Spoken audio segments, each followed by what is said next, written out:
Thank you to the panelists for coming today. Very happy that you guys have decided to invest your time and talk to us today about bridging and user experience on bridges.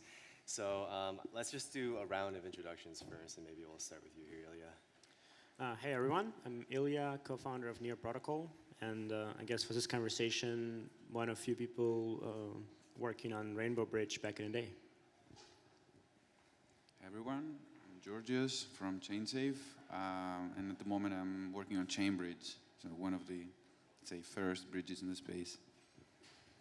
Hi everyone, I'm Angela, and I'm a product manager at ConsenSys, working on cross-chain products. So basically, trying to figure out what our cross-chain strategy is around ConsenSys.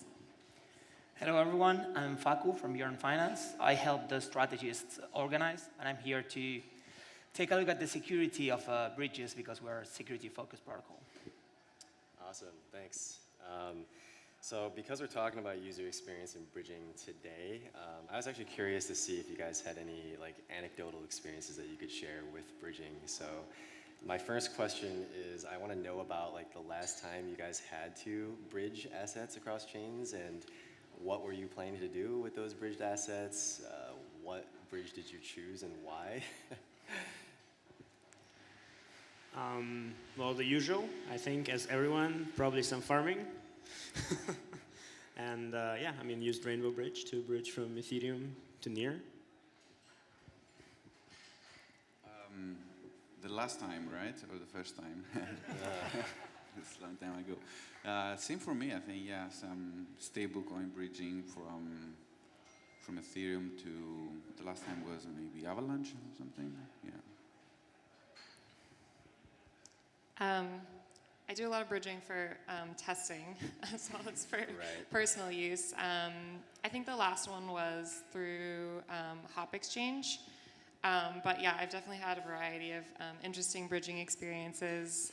My first one was trying to get to Polygon, and then I couldn't get my funds out because I didn't have any gas on the chain. So definitely a lot of potential points of friction with bridging. That's the classic rite of passage.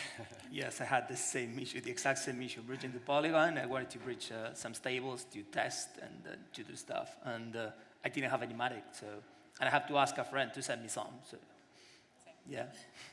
Yeah, so besides getting stuck on a chain without any gas, are there any other top of mind user experience improvements that you guys would like to see in the bridging space?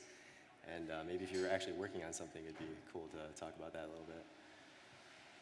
I mean, from my perspective, there are two main things. One is the applications themselves, allowing to bridge directly. So when you go into an app, it can actually offer you to bring some assets and directly from other chains. And so the deeper that's integrated, kind of as you log in, maybe log in all the chains automatically. And now you can just choose kind of where your assets are, and then hopefully bridges are fast enough and can deposit directly into the app. And so this somewhat works on Near, not for everything, pretty limited, but this is kind of, I think, a good direction. And then the other direction is, how do we start bridging more sophisticated things than tokens?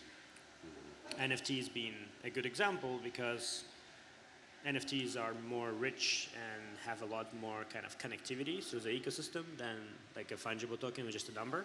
And so as you start bridging them around, let's imagine you have some royalties baked into some NFT, you bridged it to Ethereum, sold it in OpenSea, now that royalties somewhere either got lost, or now you actually need to move money back through the bridge to pay out the royalty on the other side. So how do we start solving that kind of complexity of, because at the end, the bridge is the communication bus. We're just really communicating one number right now. So we should probably start figuring out next steps there. Yeah, I think from my perspective, we definitely need some DeFi use cases desperately there. First example is money market protocols, for example, that let's say you have some funds on Aave, on Ethereum mainnet, and you want to, borrow some money on Polygon or Phantom or anywhere else, and you need to, I don't know, do like something like 10 transactions, including the bridge transaction, like unstaking, removing liquidity, bridging both tokens.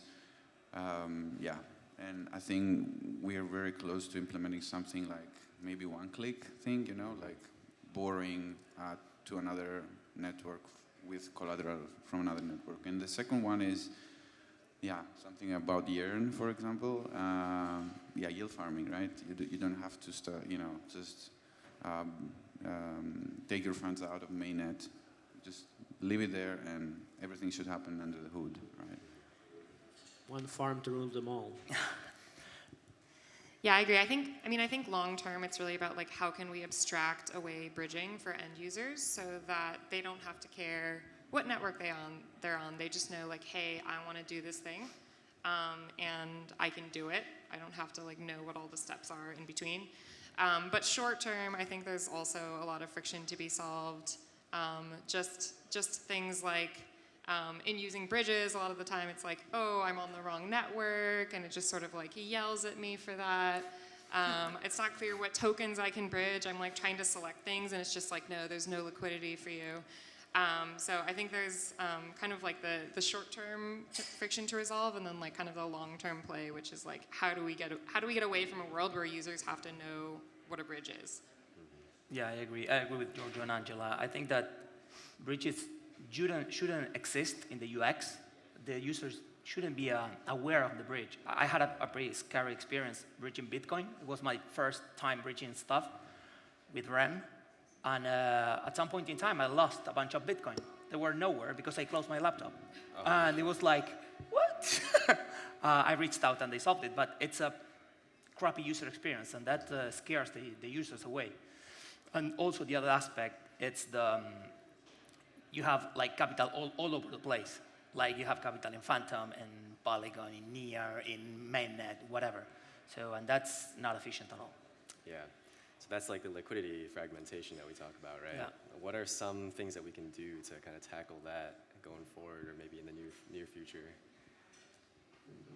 I mean, so for me, this is where like I don't actually agree with the meme of liquidity fragmentation, because the same thing is happening on Ethereum right now, on mainnet right now, with having a lot of exchanges, and it is a solvable problem by running a optimizer on top, right? Like splitting a pool in half and putting it into two different contracts, and then running your transactions split in half across them is pretty much the same thing as having this pool in one smart contract.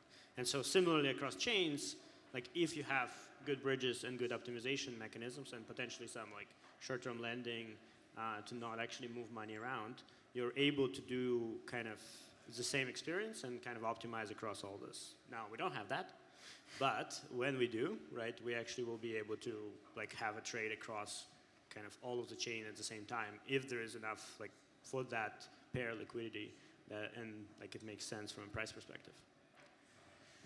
Yeah, I think that's a really good point, that the user shouldn't have to care that their money is fragmented and like stored in all these different places if we build good tools around it.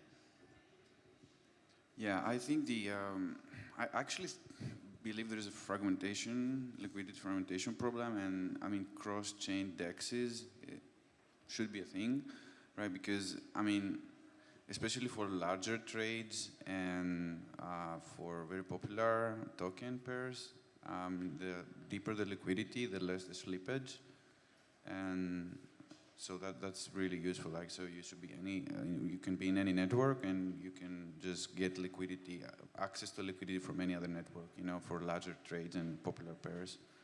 I think that's a valid use case. No, but my point is you can split your trade into like 5 trades on 5 different chains, and then aggregate back the funds if the transactions and bridging is like reasonable to do that. Like for example, somewhere there's like $2 better price, probably like sending 80% of your trade there is way better.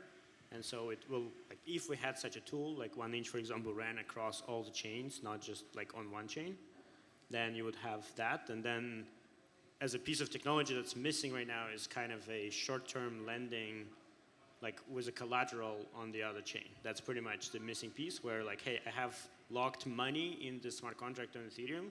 I need to borrow some money to do a trade here, and then return it back. So like while kind of bridging happening under the hood. And so if we have something like that, then you're able to like start kind of doing this multiplexing from the front end. Yeah, I think what you mentioned is also the cross-chain arbitrage kind of thing, right? That's also useful, right? So you can get the best price no matter which chain you're coming from, right? Yeah. But you can split your trade. Like that's the whole point. Like two different dexes is the same as one dex if you split your trade equally proportionally to the amount of liquidity on those two dexes, and like also plus adjusting for price. And this is what 1inch, for example, does. It like splits your trade across a bunch of potentially markets. Yeah, that's the positive side of capital fragmentation. I think that's true. For slippage, capital fragmentation, it's okay if you have a bunch of liquidity, but also for APY. Because right now, if you try to deposit, I don't know, $300 million in any protocol in Ethereum that is not Aave or Compound, you're going to have like no APY or really, really low APY. So having something cross-chain that is really safe, it's really cool because you're able to deploy more capital cross-chain. And the user doesn't have to know. They just deposit in their favorite chain, which is another topic, how to choose your favorite chain. Let's talk about that. Yeah. That's another crazy topic, but it allows you to deploy more capital with a better APY without bothering the user about, hey, no, you have to migrate your funds to this new chain because their farms are there. No. Give us the capital. We're going to bridge it wherever it does make sense, and that's it. Well, let's be clear. Part of the reason why DeFi has such high APYs is because it's so complicated to use. Oh, yeah. Yes. As soon as there is like an optimizer that will find the best thing, APYs will drop. Yep, totally. I agree with that. You still have billions in some protocols across chains, and still the APIs are high. So what do we expect here? Like hundreds of billions in TVL? Well, the APIs are high because of all the farming everywhere. But if you look at the actual volumes, they're not that high, right? And like actual like underlying demand is not that high. And so like as soon as you have proper optimizers that will actually equalize everything, like if we have Yearn that like completely optimizes constantly across all of the possible protocols and all the chains, like at some point it will just farm out everything. And yeah. I just think that the liquidity mining programs are too aggressive. That's my point. Basically, in the beginning, it's just, too aggressive. But yeah. Yeah, we call that mercenary capital. You see the capital moving around with these incentives in the different chains. You open DeFi Llama, you check the chains, and you see the incentives moving. And that's not good for the whole market. We need a more mature market where things are more stable for more users to come in. Well, I think actually on DeFi Llama they should add the fees, like kind of how much fees this protocol made, because that's actually the proper metric, right, versus TVL. Anyway, separate conversation. Yeah, we'll get back to them about that. So Georgios and Facu, you guys are pretty deep in building. I know we've been talking about like the end user experience a lot here and how we should abstract a lot of the complexity away from them. But what about like DevX, like people who are building on top of bridges or building bridges themselves? Like, what are some things that we can do in this ecosystem to make it easier to onboard devs to the space? Yeah, that's a very good point, and this is something we're really actively focusing at the moment. I like to see bridges, especially from now on. Like, let's say last year were more kind of ecosystem on-ramp tools, and now I like to see them more as a kind of interoperability middleware, like kind of invisible from the end user and just trying to serve the protocols and the dApps. Similar to the xApps you just talked before, I think it's very useful to, for us, especially also in ChainSafe, like to do kind of SDKs that will, make the life of dApp developers easier. They don't have to know all the, details of the bridging protocols, and they can just have really easy, SDK functions to use, out of the box. I think that's super important. Yeah. I think big thing needed is testing framework. Is something where you can actually test the whole end-to-end setup of the bridge without like needing to spin up your own chains. Yeah. Because this has been probably the most like detrimental thing for developer experience and kind of velocity, that if you're building your own app using the bridge or you're building bridge tech, it's freaking like impossible to test. It's like Yeah. you launch a bunch of chain, like you get some test nets everywhere. You hope they work, which they don't always. The test nets have different consensus. Like there's no like proper proof of work consensus for Ethereum on testnet. The one that is like proof of work is actually reworks 5,000 blocks sometimes, right? So you cannot test that. You cannot test a lot of other stuff. And then as you kind of build up on top, if we're talking about like NFTs now and you want to bridge something to OpenSea, right? Now you need to have OpenSea on testnet, which they don't, for example, have an open version. And so like just all of this testing is just super complicated. And so like how do we have kind of a model world where we have, nice like place where we can all test, our bridges might be a good, and there's actually some folks that are wanting to start an open source project, by the way. So if you guys all want to join them. Sounds amazing. Yeah, for pretty much, like contributing into one testing infrastructure. Testing in prod was not a thing like last year. Well, at like over 1 billion in locked assets, it's a bit scary. It worked. I mean, initially, yeah, but then when you have 1 billion, then you kind of like, maybe we should test it. It is still working. I'm here. But yeah, testing, I think it's a huge mess right now. We suffer from it like all the time. We test everything in main networks because we need a lot of protocols deployed that are not in testnets. So I think that for bridges, that's going to be a challenging thing. But I think there are 2 layers to build on. One layer is that one where you're building smart contracts or interactions between chains on a lower level. And the other level that I think it's really, really important, it's the UI level. So there are a lot of really capable UI developers that do not know that much about smart contracts to be able to build the cross-chain smart contract infrastructure, to build then the UI on top. And I think that the UX for the user, it's the UI in the end. So I think we need to build the tooling, which we are always behind in all the chains, not even talking about multi-chain and bridges. But we need to build that layer and to enable the UI developers and UX specialists to build a better UX and better UI for users. Yeah. Yeah, I think a big part of that too is like having consistent ways to track progress of cross-chain transactions and like display that to users, and also just like make sure that things aren't, like if there's multiple transactions happening, making sure that things aren't getting stuck partway through, having like more atomicity in these transactions. Yeah, it's a great point. So actually, Angela, you have a kind of unique perspective working at MetaMask, like having such a high visibility, like end user application.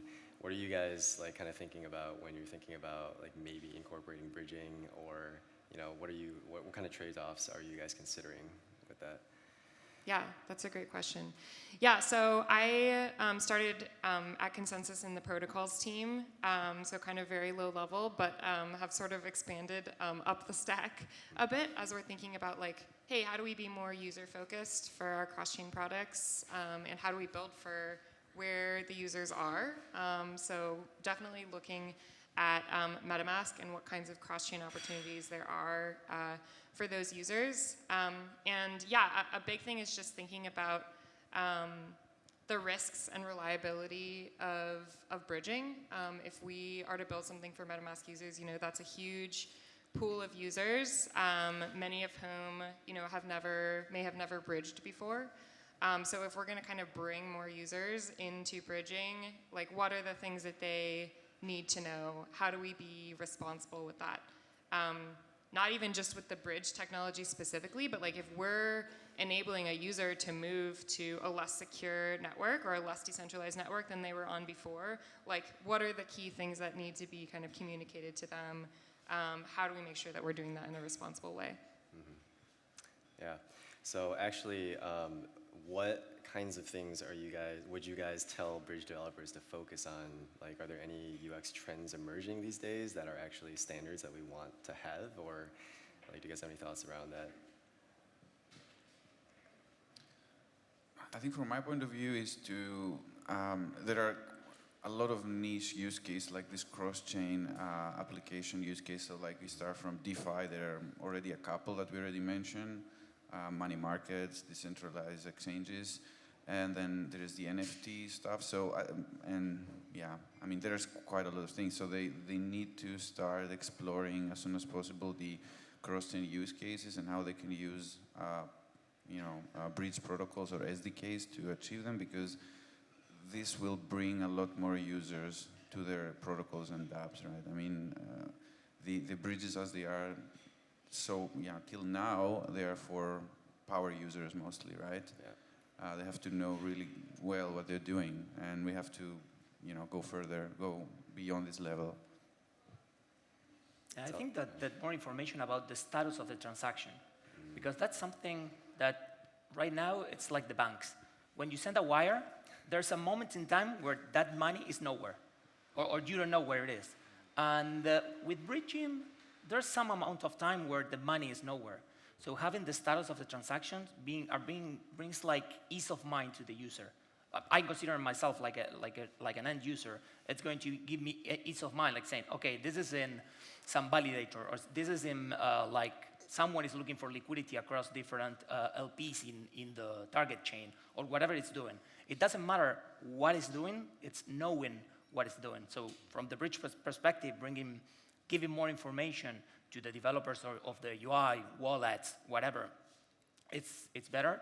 And on the wallet UIs and everything, showing the user what's happening. Even if the transaction reverts, I mean, it's no big deal. It reverted, okay, try again or whatever. But giving the user the information, I think is the best way. So I'm not disagreeing with that, and you should check out Rainbow Bridge for that. No shill there. But I think users are used to this because, to be clear, the most used bridges are centralized exchanges. Let's acknowledge all that. Yep. And so centralized exchanges work like that. You send to an address, and then it shows up on your balance after some period of time. So I think like people are used to that part. I think the part that we really need to get more is like, how to make it such that it's not centralized exchanges at the receiver, it's an app that they want to use, right? Because like as soon as we get some pattern of how to do that, like where you go to an app and there's a way to send money to this app, right? In whatever way, like as a pattern we have, then people like, well, go to the app, do it, versus go to like app, they're like, oh, I don't actually have this chain or this whatever. I don't have gas tokens, I don't have whatever this is, then I need to like, go to the centralized exchange to buy some tokens, to send to this address, right? Then bridge is like, well, forget about it, right? And so I think like when you say, hey, here's a use case, like is this a farm, is this a market, is this whatever, like you deposit money there and you know it will arrive and it will be fine, or I mean, may decline, but it will arrive there and like you don't need to do more actions. So like how do we get a UX for that? And this, I think MetaMask need to actually change their DevX to do that, because it need to actually inject not one chain, but all chains that it supports. It need to be able to, like, because right now, like, you don't actually have connections to all the other chains if you're building an app. So like pretty much enabling this, like, hey, this is not you are on a chain. It's like you have an account, and then this account actually can exist in all the chains, and then through that, allowing developers to build these experiences where you just like deposit into stuff. And then like one of the things on Near, which we did, was you have callbacks. And so your app actually receives a callback when it receives funds, including if it's bridge funds. And so we actually can implement literally delivery funds or whatever assets into the contract without user needing to, after it's bridged, to put it in, approve and put. Right, so like just removing that already allows you to do a bunch of stuff. And so I think making that a pattern that everybody uses, and then kind of in a way starting to hide some of this complexity from the user.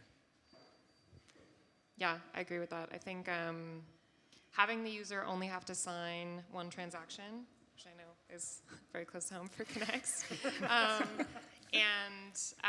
But also, yeah, issues with like, okay, how do I, we want to abstract away the bridge completely, but at least getting to a place where it's like, when I arrive in my destination network with my funds, I'm like ready to do the thing that I wanted to do. Like I have an address on the network, I have the network in my wallet and the tokens like added to my wallet, I can see everything, and I have gas if I need it. And I think we're starting to see bridges solve this. Sometimes it's, kind of baby steps of just like, hey, warning the user, like, you're about to bridge, but you don't have any gas. We do see some bridges like actually kind of taking a fee and like giving users gas tokens if they don't have any. So it's really cool to see bridges start to kind of get more end-to-end in the way that they're executing the bridging experience. Yeah, I agree with Ilya about that. Like for the long term, like the ideal solution for me, it's like users will not be bridging funds because they don't need to. They are just going to use Yearn, Aave, Compound, whatever from any chain. But I think we have two different users: the users that need a bit of hand-holding and that use the forget your password link, and the users that store their seed phrases. So for the users that store their seed phrases that they want to bridge their funds, I think we need more information. And for the other users that need more hand-holding, and they just want to use services. They don't care if it's Near, Ethereum, Polygon, whatever. They just care about using a lending protocol. So it's like abstracting the whole bridging thing, and they shouldn't have to care about gas or anything. The relayers should take care of that also. So it's like, for me, it's users consuming services and power users bridging funds for some weird reason they want to try. So I see those two use cases. I think catering the UX to different levels of users is actually really smart, because there are certain things that some users want to be able to do, and then others that just really would not care otherwise. Yeah, I think it's... Well, that's why we have command line, right, for the power users. Yeah. They use Brownie. Just, okay, guys, it's Python now for all the power users. That's a good point. Yeah. So actually, I think we're running close to time, but I do want to open up the floor for questions from anybody in the audience.